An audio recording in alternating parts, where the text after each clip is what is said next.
और मेरे प्यारे मित्रों, कैसे हो? विलास भाई का नमस्कार। जय बजरंग बोली। आज ऐसे ही बैठे थे हम लोग, दोस्त लोग नीचे बाकड़े पे। मैं बोला चलो थोड़ा सत्संग कर ले वे। ये बात मेरे को कई साल पहले एक आदमी ने मेरे मगज का थोड़ा अभ्यास करके मेरे को जबरदस्ती सुनाया था। तो आज जबरदस्ती तुम मेरी बात सुनो। आज सुनो, उसमें क्या है, 5 मिनट बिगाड़ना, खाली 5 ही मिनट, ज्यादा नहीं, पर काम में आएगी। अगर आपको ऐसा लगता है कि काम की है तो काम की, नहीं तो कुछ नहीं। मेरे काम में आई है बरसों से, तो मैं आपको बताता हूँ। तो अभी ये बात है किस्मत और कर्म की, तो उसके बारे में मैं आपको बताता हूँ। तो किस्मत और कर्म की बात है, तो जरा ध्यान से सुनना मैं क्या बोलना चाहता हूँ, ये काम में आएगी आपकी बात। तो किस्मत पहले लिखी जाती है, कर्म बाद में बनते हैं। जैसे छठी की पूजा होती है तो वो अपने बच्चों के बिस्तर के नीचे एक नोट लिखने की और एक पेन रखते हैं पेरेंट्स लोग, और बोलते हैं कि विधाता आके इसके अंदर उसकी किस्मत लिखेगा। लेकिन विधाता उसके अंदर आके उसकी किस्मत नहीं लिखता है, वो सिर्फ इतना लिखता है कि जैसा करेगा वैसा भरेगा और पाएगा। ये इतना ही लिख के जाता है, उसके बाद में सब पन्ने अपने को भरने पड़ते हैं। तो अभी मैं दो दोस्तों की एक कहानी बताता हूँ, उसमें से आपको सब मालूम पड़ जाएगा। दो दोस्त होते हैं, पड़ोस पड़ोस में रहते हैं, पड़ोस पड़ोस में जिगरी यार। तो दोनों घर से निकलते टाइम सर, परफेक्ट टाइम पे। अब एक दोस्त जाता है मंदिर में, पूजा पाठ करता है और काम पे निकलता है। और एक दोस्त होता है, समझ लो मेरे जैसा गिन लो यार, मैं दूसरे किसी को नहीं बोलता हूँ, दारू के अड्डे पे जाता है और आखा दिन उसका वही काम है, आड़ा टेढ़ा पेड़ा, आखा दिन वो परेशानी में रहता है। लेकिन एक दिन क्या होता है, दोनों दोस्त निकलते हैं और एक मंदिर में जाता है और एक अपने जगह पे चले जाता है। तो जो मंदिर में जाता है ना, वो घंटी बजाने जाता है। तो घंटी होती है बड़ी घंटा, उसका हुक टूट जाता है और उसके सर पे लग जाता है। सर पे लगने के वजह से उसको 5-6 टाके आ जाते हैं हॉस्पिटल में। अब जो दारू के अड्डे पे जाता है गलत काम करने वाले के यहाँ पे, तो वहाँ पे वो क्या, दारू के मालिक को कुछ तबीयत बिगड़ती है, तो वो बोलता है कि यार मेरे पास 10 लाख रुपया पड़ा है, तू तेरे पास में रख ले। तो बोले क्यों, मेरे को दे रहे हो, फैमिली नहीं है? तो बोले ऐसा काम करूंगा तो कौन सी फैमिली मेरे साथ में रहेगी, कौन सी फैमिली मेरे साथ में रहेगी? तो वो बोलता है कि ठीक है, रख लेता है, और वो आदमी गुजर जाता है। अब ये भाई को 10 लाख रुपया मिल जाता है, तो ये खुश हो जाता है कि यार मेरे को 10 लाख रुपया मिल गया। अब वो भाईबंद को दवाखाने में मिलने जाता है, जिसको लगा है, जो पूजा पाठ करता था। उसको बोले देख तू पूजा पाठ करता है और तेरे ये टाके आए, मैं देख ऐसा टेढ़ा बेड़ा काम करता हूँ, फिर भी मेरे को 10 लाख रुपया मिला। अब बोल बड़ा कौन? फिर जिसको लगता है ना, उसकी खोपड़ी खराब हो जाती है। बोले यार ये क्या नाटक।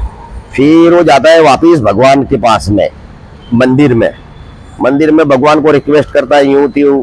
फिर भगवान प्रसन्न हो जाते हैं। तो बोलता है बोल क्या हुआ? तो बोले यार मैं तेरी भक्ति करता हूँ, ये सब करता हूँ, फिर भी तूने मेरे को 5-6 टाके दे दिए, और वो गलत काम करता है उसको 10 लाख दे दिए। तो भगवान उसको बड़े प्यार से, भगवान यानी ऊपर वाला हो, अब मैं भगवान बोल रहा हूँ, तुम जो ऊपर वाले को मानते हो वो तुम गिनो, बराबर है। मैं तो ऊपर वाला यानी ये भगवान, बस एक ही चीज मानता हूँ। तो भगवान उसको बड़े प्यार से बोलता है, बोले कि देख बेटा, तेरे कर्म, तेरे किस्मत में मौत लिखी थी, किस्मत में तेरे मौत लिखी थी, लेकिन तेरे कर्म अच्छे के वजह से तेरे को 5-6 टाके आए हैं। अच्छे कर्मों के वजह से तेरे को 5-6 टाके आए हैं, नहीं तो तेरी मौत लिखी थी। तो क्योंकि तेरी किस्मत पहले से लिखी गई है और कर्मों के वजह से ये अप डाउन होता है अपनी जिंदगी। तो बोले ऐसा है।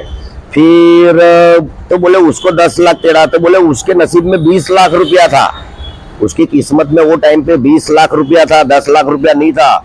लेकिन उसके बुरे कर्मों के वजह से उसको 10 ही लाख रुपया मिला। और दूसरी बात कि तेरे को ये लगा है, लेकिन तेरी जिंदगी शांतिपूर्वक रहेगी, लेकिन उसको 10 लाख रुपया मिलने के बाद भी उसकी जिंदगी सीधी से नहीं चलेगी, क्योंकि ये विधाता का खेल है, बराबर है। तो अगर मान लो कि एक आदमी ने बेईमानी करके 10 लाख कमाया और एक इंसान ने ईमानदारी से 1 लाख रुपया कमाया, बराबर है। तो बेईमानी से जिसने 10 लाख कमाया है वो उलझन में लगा रहेगा, अक्की जिंदगी उलझन में रहेगा वो। और जिसने 1 लाख रुपया कमाया ना, उसको 1 लाख की खुशी 10-15 लाख जैसी मिलेगी। उसको कोई नड़तड़ नहीं, बड़तड़ नहीं, कुछ नहीं, क्योंकि बेईमानी का फल बेईमानी होता है, ईमानदारी का फल ईमानदारी होता है। तो ऐसी बात उसने मेरे को कर्म और किस्मत से लिखी। अब बोलोगे कि यार किस्मत में लिखा होता तो घर बैठे भी मिल जाता, तो हाँ मिलता है, घर बैठे भी मिलता है। अमुक बार किसी को सोने का घड़ा घर में ही मिल जाता है, वो करोड़पति बन जाता है, क्योंकि उसकी किस्मत में लिखा था। और जैसे किस्मत की बात करते तो आप देखो, एक नोटिस करना, आपको कहीं पे जाने का रहता है, बराबर है।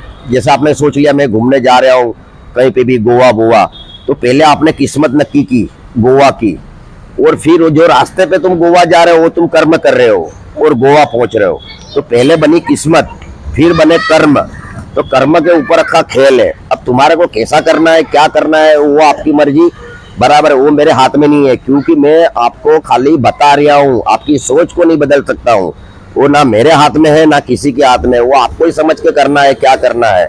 लेकिन इतनी बात तो 100% है कि विधाता ने जो लिखा है चौपड़ी पे, वो 2 ही अक्षर लिखे हैं कि तू जैसा करेगा वैसा पाएगा। बस किस्मत तो लिखी है, बराबर है। अगर तुम्हारी एक टांग में चोट आती है तो ऐसा मत सोचना कि यार मेरे भगवान ने मेरे को एक टांग में चोट दे दी। तुम्हारे ऐसा समझना कि मेरे किस्मत में 2 टांग में चोट थी, तो तुम्हारा दर्द तुमको कम महसूस होएगा। और ये मेरी बात ध्यान में रखना, आपको कभी ना कभी तो काम में आएगी, जब फंसोगे जब काम में आएगी। ऐसा तो तुम बोलोगे ये क्या प्रवचन करने बैठ गया।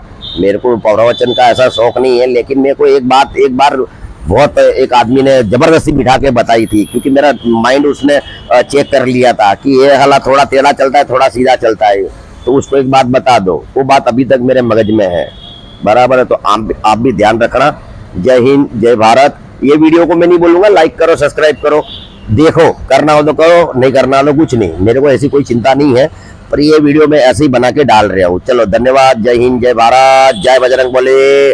और मैं जय बजरंग बली बोलता हूँ, इसका मतलब आपको बोलना जरूरी नहीं है। आप जो भी ऊपर वाले को मानते हो ना, वो नाम ले लो, तो उसके वजह से क्या है, मेरे वजह से आप किसी का तो नाम ले लोगे, बराबर है। चलो धन्यवाद।